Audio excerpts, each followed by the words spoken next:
You ever hear people say love makes you blind? I didn't just get blinded, I got played, betrayed, and lied to by the woman I thought I'd marry. But instead of losing myself in the pain, I turned it into fuel. I didn't yell, I didn't beg. I planned. And in the end, I walked away with my head high, while she was left choking on regret. This is my story. It all started about 6 years ago. I was in my late 20s, working hard in finance, climbing the ladder, and living on my own in the city. I wasn't some millionaire, but I had built a good life for myself. That's when I met her, Sophia. Sophia had this presence about her. Beautiful, smart, outgoing, the kind of woman who walks into a room and makes everyone turn their head. We met at a mutual friend's birthday dinner, and from the very first conversation, I was hooked. She laughed at my jokes, she listened like I mattered, and she had that spark that made me feel alive. A few weeks later, we were dating. A few months in, I was in love. And within a year, I thought I'd found the one. I brought her into every part of my life, introduced her to my family, brought her to office parties, even trusted her with some of my toughest days at work. When she wanted to switch careers and start her own little design business, I backed her up. I helped her set up a website, spent weekends helping with deliveries, even covered some of her bills when she was struggling. Because that's what you do when you love someone, you invest in them. For a while, things seemed perfect. She was sweet, supportive, affectionate. But over time, cracks started to show. She'd spend more and more nights working late. Her phone was always on silent. And whenever I walked into the room, she'd suddenly flip it over. I told myself I was overthinking. I told myself she loved me. But my gut wouldn't shut up. Then came the night I found the truth. She had left her tablet at my place. I wasn't the kind of guy to snoop, I hated the idea of invading her privacy. But something in me pushed that night. And when I opened it, I found everything. Messages. Pictures. Entire conversations with another guy, actually, with more than one. She wasn't just cheating, she was living an entire second life. There was one man she had been seeing consistently for over a year, like a whole secret relationship behind my back. My heart didn't just sink, it shattered. You know that sick, hollow feeling when reality hits so hard it knocks the air out of you? That was me. But here's the thing, when I saw her that night, when she walked in smiling, I didn't confront her. Not yet. I smiled right back. I kissed her.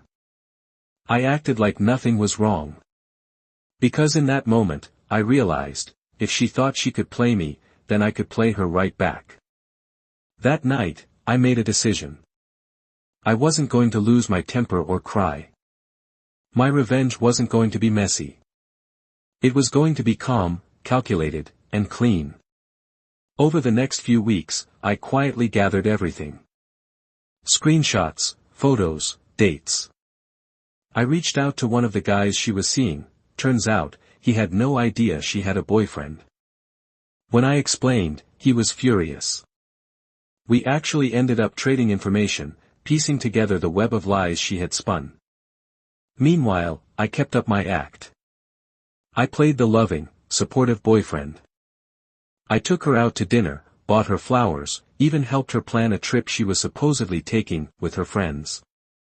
Every smile I gave her was backed by the knowledge that I was building the perfect ending. Her business, which I had helped grow, was about to launch a big collaboration with a major brand. She bragged about it non-stop, telling everyone it was her big break. What she didn't know was that the brand's director happened to be an old college buddy of mine. So I reached out. I didn't slander her or lie, I simply showed him the evidence that she had been stealing some of the designs she claimed were hers. Screenshots, timestamps, proof. When the truth hit, the brand cut ties immediately. Her big break was gone overnight. And then came my moment. One Saturday, I invited her over to my place. She walked in smiling, ready for a cozy weekend, completely clueless. On the coffee table were 2 boxes, one with all her things she had left at my place, and another with printed copies of her messages, her photos, her entire double life laid out in black and white. She froze. Her face went pale. She tried to explain, tried to cry, even dropped to her knees begging me not to leave her. But I didn't raise my voice. I didn't even let her finish. I looked her dead in the eyes and said, "Sophia, love is built on trust.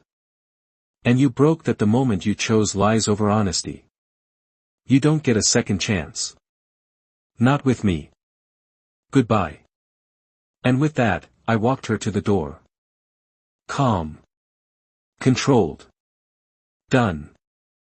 I blocked her everywhere. Changed my locks.